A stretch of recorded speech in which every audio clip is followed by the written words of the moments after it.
Good morning, good afternoon, good evening, and welcome to door number 22 of the Hallmark of Greatness Advent. I'm Anthony Burke, and with me again is Joe Higgins. Joyeux Noel. Ooh, that one. That's French for Happy Christmas. I love it. And Craig Lowe. Hanukkah sandwich. I like a sandwich. Sandwich. What's that, Craig? It's essentially Happy Hanukkah, Happy Holidays. Here's a sandwich. In French, in Hebrew, my friend. Excellent. Thanks. Day number 22. Christmas Land. AKA never revisit your favourite children. I really enjoyed this film last year, and my view has drastically changed. Really? Okay. I'm the same. I'll read out the synopsis. Can we get the synopsis first, please? No, the end. Everyone's just giddy. Like, the light at the end of the tunnel is there, and we can see it, and it's... Christmas Land. After inheriting a Christmas tree farm, a woman's plans to sell it change when she falls in love with the townspeople and meets a charming lawyer named Tucker. Who also is a carpenter and fixes things with his hands. He's the hallmark. He doesn't fix things with his hands. He's a lawyer as well. He's a lawyer as well as a Christmas tree man. Yeah, he's a double feature. He's a double threat. He's like carpenter though. He don't fix shit. She was the one who fixed He grows the Christmas trees throughout the year when business is slow at the old law firm. I'd specialise in bird law. Yes. I agree with Craig though. I think was this the first film we watched last year? Yes, this was when we decided pre-podcast we were going to watch a Christmas film every day at work last year. This was the first one that came up on the wheel of that year, and we were pleasantly surprised. Yeah, and I look at that rating now compared to what I've rated this one. It does drop off quite a bit. I think I gave this like an 8 last year. Yeah, but you were insane. That's what you're well, that's going to say. I'm a maverick. You fly by the seat of your trousers. Yes. I still enjoyed this, even though it makes no sense. And I think I'd like it because the ending is just, The ending's great. The ending is just... it's just like, nobody learns a lesson. Yeah, it's just the best cost thing us ever. $3 million. The bad guy gets even more money. And this town that's desperately on its ass suddenly is 1.3 million out of pocket from its 4 major business owners. Insanity. So we meet Nikki DeLoach, who stars as Jules Cooper, who in her childhood would go and stay with her grandmother. It was her grandmother? Yes, it was. I'm not like it's either a grandmother or an aunt in these things. I think it's an aunt. Is it a grandma? I thought it was an aunt. Who runs Christmas Land. Who runs a glorified Christmas tree farm. Which is a Christmas tree farm and like a small village attached to it. Yeah, it's got like a small high street of shops that sells biscuits and Christmas ornaments, and it's very twee and very niche, and I don't know how you would maintain that the other 11 months of the year. You don't. You've got to just go and sort of make sure that the trees are surviving through to Christmas.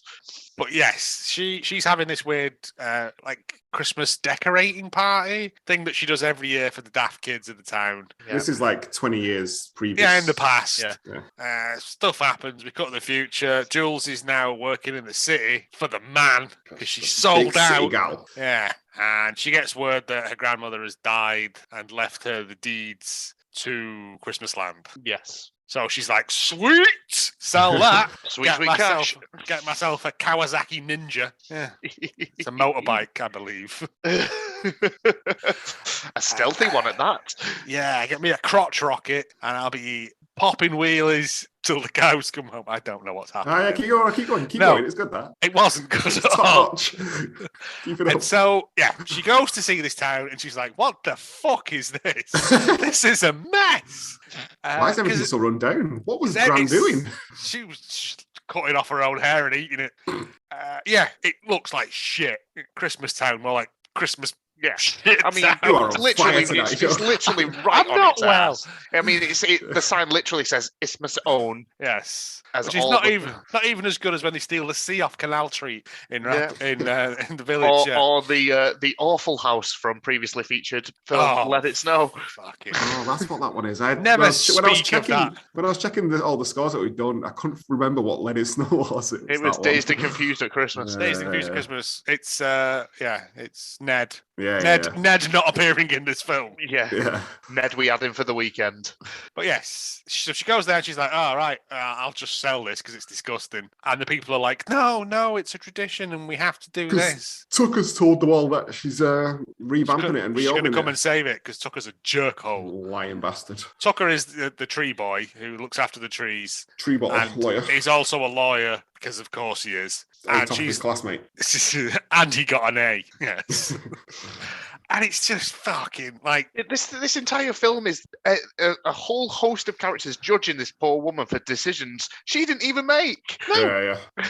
No, they don't know her apart from the fact that they slightly remember her when she was a kid. Yeah, that's it. But and it's all her fault now that all these shops, none of these shops are selling anything good either. There's a reason it was run down. Yeah, they're all selling like fucking nutcrackers. I don't know if you know, but how often do you buy a nutcracker every year? Like never. You buy one. 3 months. You can buy them in pound shop every year. It's fine. You don't need that many. I mean, they're only small and you can only get a peanut in them. But you got to get these mad ones that was he called Mason has made, where they're all like boss-eyed because he's not very good at his job. It just like I said, it annoyed me that she would get blamed for them not having jobs. But, right, it makes but the thing is, later on, it gets confusing because they've all got a shitload of money. Because they've all got fuckloads of money. So why aren't they reinvesting that? No, they're just Lester Pigotting it under their mattress, aren't they? There's a reference. Yeah.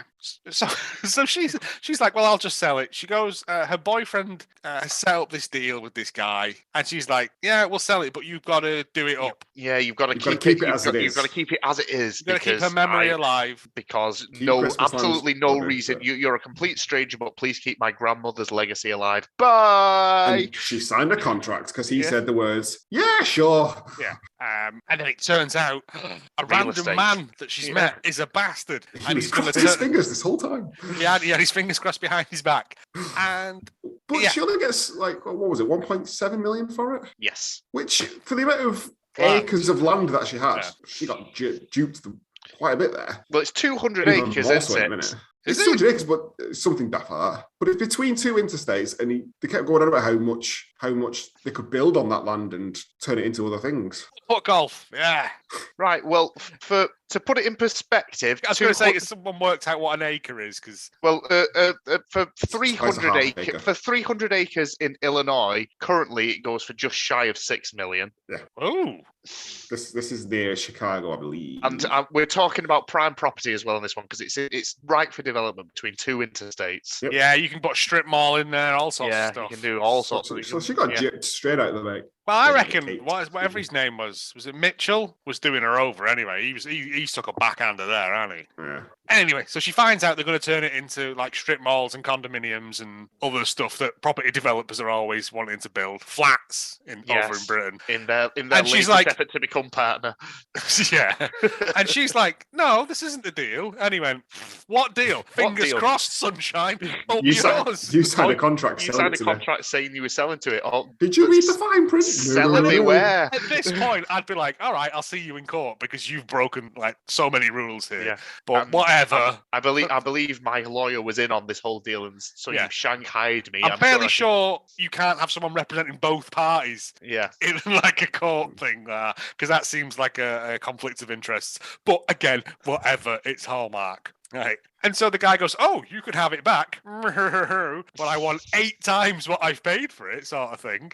Yeah, 3 million. I'll do you a deal. I'll charge you nearly double what I bought it off you for 6 hours ago. Sort of playground bullshit is this? Yeah, I was like, again, would not stand up in court. No.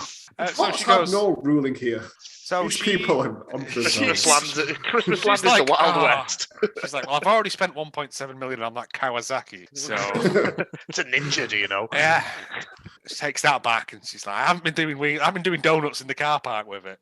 So she has that money. She signs some sort of deal with a coffee company that she at the beginning of the film does a promo for at the start because she's in that. Yeah, that ties in. Who said, if you need anything, just let us know. Yeah. So she then has to get together. Is it like $100,000? 450, I think it was. So just under $500,000 she has to get together, right? And they've only got 10 days to do it. 10 days to Christmas to do it. And the entire town rallied together and managed to pull out of their arses just shy of $500,000. Yeah. But none of them struggling for work. That is literally in depression mode. I mean, the doors are falling off the hinges of everything. Yeah, they're eating, what was it? Depression soup or whatever. Cabbage in dirty water. Yeah. They just had a bad landlord. It's not up to them to improve their finger. They all loved the old lady. They had the parade every year, and then they killed a child. They killed her because she wasn't doing the upkeep on their buildings. Kill her. That's why they put her inside a big nutcracker and set it on fire. Take the initiative. Set up stalls in the centre of town and put a big Christmas tree in the town hall square. You don't need to go 5 miles down the road to fucking Christmas Land. But it's to Christmas do your big Land. jamboree. It's a tradition. Everyone went there as a I kid. could put a banner on the high street going Christmas. They've not even got one of them little trains like they have around the shopping centre near me. Everyone went there once and then went, "Oh, we don't need to do that again." Not even a tractor pull. We bought a nutcracker. Right, let's fuck off. I got the car sticker in the fridge magnet. What more do you want? But the oddest part was that most of these films, the bad guy gets his comeuppance. Yes. This one, he gets his cash. Yeah, he gets his cash. They give it him in like a biscuit tin as well. I'm like, there's $500,000 in fucking loose change. What's it in? Gold doubloons. But they play it like he's like some like really heroic sort of saviour moment. It's just he's like Merry Christmas. Yeah, he runs out with his big rucksack with swag written on the side. Does his cape movement and runs out. Yeah. And then he just leaves, and I'm like, all right, so he's not going to learn a lesson about the true meaning of Christmas. All these people have worked their entire life in this fuck nugget of a town, and now out of their life savings as well. So they're working to the grave. Yeah, but don't worry. Once a year, some silly old cow can turn the Christmas lights on, and everyone can go, woo! But she's also got no money now to renovate any of it. She didn't need to. The guy gave it to for free. Yeah, another good business. Yeah, another good business model. Take as much paint as you want. Right, I need all of it, mate. Yeah, that's the guy in the town centre, isn't it? Yeah. And then like they're going, we can rebuild Christmas Town, and I'm like, why? But why? It's already a failed business once. You're just pumping money into dying business. Throwing good money after bad. Yeah. Yeah. In the end, she ended up falling in love with the lawyer. Tree man. The her and Tree Man, go out like knives and produce a race of ugly children to just complete redoing this cycle of Christmas Land over and over again. I preferred it more the first year, but I think my brain has been corrupted by just bad nonsense over this year. Yeah. 4.9. Craig. 4.7. As if I gave it the higher. I gave it 5.1. Still not enough. Which puts it at 4.9. It's just shy. The bit that annoys me is the contract law bit where he's like, no, 3 million. I'm like, you can't do that. No. Even in Hallmark, there are rules. It was funny the first time. The second time, it's just like nitpicking the legality of it all. Yes, which is what we've become now. Yes. Just knobheads. Correct. Kind of has to be set at Christmas, otherwise it would just be called like Flip Flop Town or something, which is not as good, is it, really? Arborday Village. The year, though. Well, that would explain the trees. And I probably won't watch. I think twice in 2 years is enough. I don't think of seeing this. This might be an Olympic one. 5-6 years from now, I'll be scrolling through Netflix and go, "Oh, I remember that one. Let's give that a roll." That's why it might be an Olympic rotation every 4 years or so. It's a never say never. True. It is what it is. Yeah. In conclusion, that was day number 22, Christmas Land. Would you like to add anything to this film? No. If you want to buy this podcast off us for a cool 1.3 million, we will take bitcoins and traveller's checks. But then we will buy it back off you for 3 million. Oh, deal. Thank you for selling it back to us as well. Canny businessmen that we are. See you tomorrow. Bye.